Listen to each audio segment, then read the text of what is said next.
Mga ka-TH, isang napakatinding discovery na naman ang pag-uusapan natin ngayon na siguradong magbibigay sa inyo ng bagong kaalaman sa inyong mga kasalukuyang site.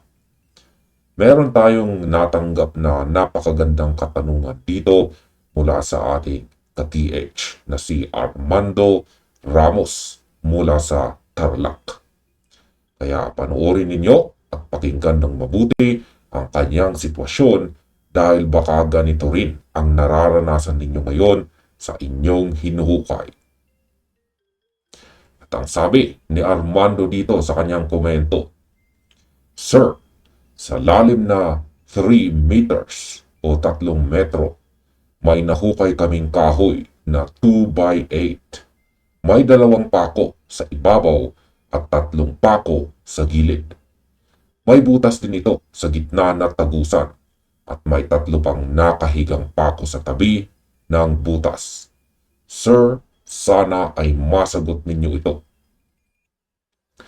Isang napakadetalyadong obserbasyon ito, ka-TH na Armando, at saludo ako sa iyo dahil hindi mo binaliwala ang kahoy na ito. Ang karamihang naghuhukay kapag nakatama ng lumang kahoy sa ilalim, ang unang iniisip ay basura lang o kaya naman ay bahagi ng lumang pundasyon. Pero sa video na ito, pag-uusapan natin ng husto kung ano nga ba ang ibig sabihin ng kakaibang barka na ito sa lalim na 10 talampakan. Direkta nating babasahin ang sinyalis na ito base sa mga karanasan sa aktwal na operasyon. Kaya mga ka-TH, ihanda ang inyong mga sarili. Ngayon ay bakit nga ba mahalaga ang lalim na 3 metro? Pag-usapan muna natin ang lalim ng inyong nahukay. Yan ay ang 3 metro o humigit kumulang 10 talampakan. Sa mundong ito ng paghahanap ng kayamanan ni Yamashita, ang lalim na 3 metro ay hindi na basta-basta tsamba o aksidente lamang na may nabaon. Hindi ito surface find o yung mga bagay na naiwan lang ng mga naunang sibilisasyon o mga magsasaka. Ang 3 metro ay ang critical level kung saan ang mga sundalong Hapon ay nagsisimula ng maglagay ng mga indicator o mga tinatawag nating cover marker. Ngayon, bakit sa lalim na ito? Dahil alam ng mga sundalong Hapon na ang mga karaniwang tao ay hindi maghuhukay ng ganito kalalim nang walang matinding dahilan. Kaya kapag umabot ka sa 3 metro at nakatagpo ka ng sadya at artipisyal na bagay tulad ng nakapormang kahoy, malaki ang tsansa na pumasok ka na sa tinatawag na target zone o papalapit ka na sa mga tunnels o vaults. Ngayon, may isang mahalagang tanong ako para sa inyo. Partikular kay ka-TH na si Armando. Ano ang kondisyon ng kahoy na nahukay ninyo? Buhay pa ba ang kahoy o nabulok na ito ng bahagya pero buo pa rin ang forma? Ang klase ng kahoy ay isang napakalaking clue. Kung ang kahoy na iyan ay yakal, molave, o ibang uri ng Philippine hardwood, sadyang pinili iyan ng mga sundalong Hapon. Ginamit nila ang mga matitigas na kahoy dahil alam nilang tatagal ito ng daang-daang taon sa ilalim ng lupa nang hindi agad natutunaw upang magsilbing permanenteng marka para sa mga susunod na henerasyon na magbubukas ng deposito. Kung ang kahoy ay may kakaiba pang amoy o tila may langis, mas lalong tumitibay ang ebidensya na ito ay sadyang ibinaon bilang bahagi ng kanilang sistema ng pagmamarka. Ngayon ay dito na tayo papasok sa pinakamasarap na bahagi ng ating usapan. At yan ay ang pag-decode sa mga nakitang forma ng kahoy at mga pako. Tandaan natin mga ka-TH, ang mga sundalong Hapon ay gumagamit ng lohika at simpleng engineering sa pagtatago ng kanilang mga deposito. Umpisahan natin sa sukat na 2x8 na dimension. Ang mga numerong ito ay hindi lang basta sukat ng tabas. Sa sining ng pagbasa ng mga mata, ang mga sukat ay maaaring direktang nagsasabi ng distansya o direksyon. Ang kombinasyon ng 2x8 ay maaaring maging pahiwatig. Maaring ito ay nangangahulugan ng 2 meters o 8 meters sa isang partikular na direksyon.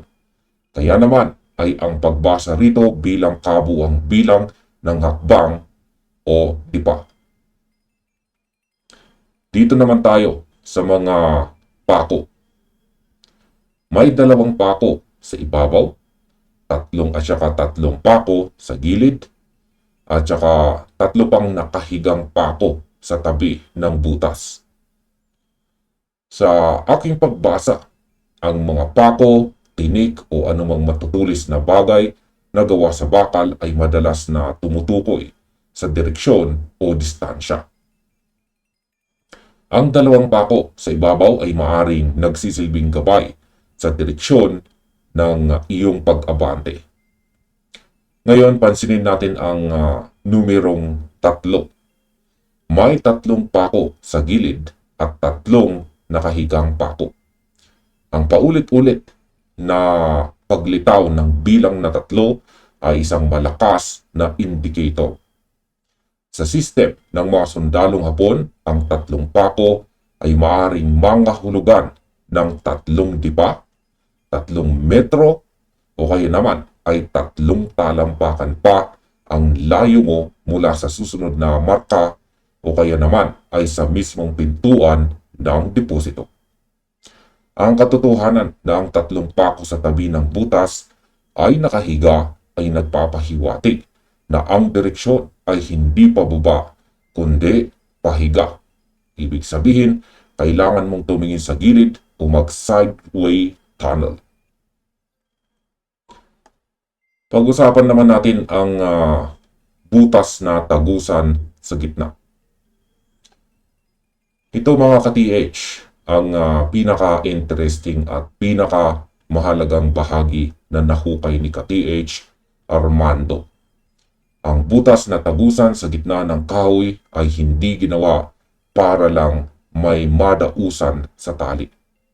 Sa aktual na karanasan sa site, ang butas na tagusan ay madalas na isang sighting hole o silipan.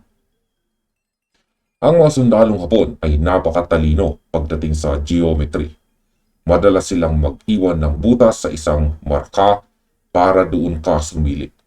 Kung ano ang makikita mo sa dulo kapag sumilip ka sa butas na iyon, maging ito man ay isang partikular na bato, kakaibang hugis ng lupa o panibagong marka, iyon ang eksaktong lokasyon kung saan nakalagay ang susunod na point o ang mismong target ninyo.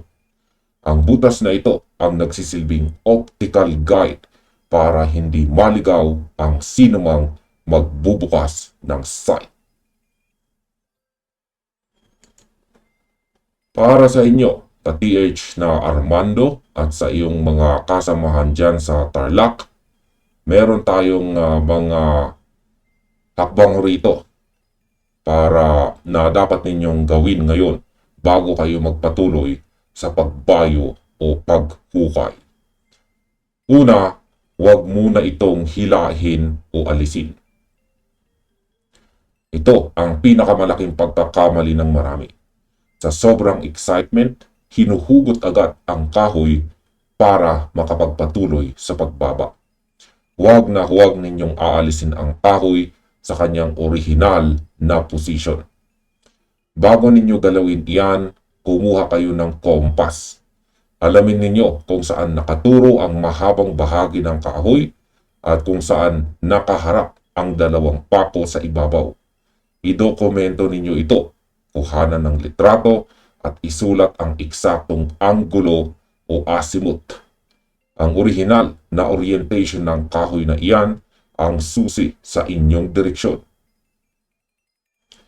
Pangalawa, gawin ang sighting method. Gamitin ninyo ang butas na tagusan sa gitna.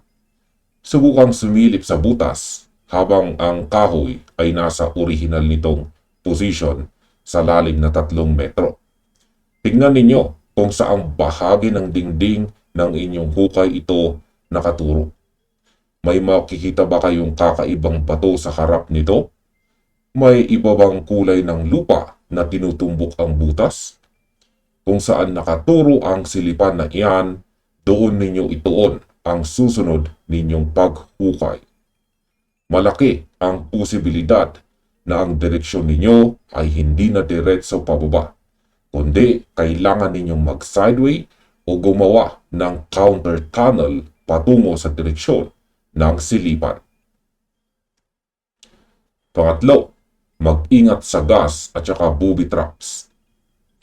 Dahil may mga pako kayong nakita na nangangahulugang may presensya ng metal at nasa lalim na kayo ng 3 metro, kailangan nang maging triple ang inyong pag-iingat.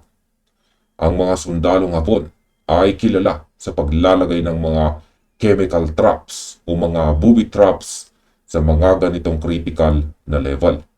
Ang pagkakaroon ng mga pako ay maaaring indicator din na may trigger mechanism sa paligid. Bago magpatuloy, siguraduhing may sapat na ventilasyon ang inyong hukay. Kung may maramdaman kayong kakaibang amoy na parang bulok na itlog, bawang o gas, o kaya ay biglang sumakit ang inyong ulo o nahihilo kayo, umahon agad. Walang kabuluhan ang kayamanan ni Yamashita kung itataya ninyo ang inyong buhay. Safety first palagi mga ka-TH. At ayan, kay Armando Ramos ng Tarlac. Salamat sa pagbabahagi ng inyong napakagandang komento dito. Ang iyong komento ay nagbigay ng malaking liwanag at inspirasyon sa marami ng mga treasure hunters natin.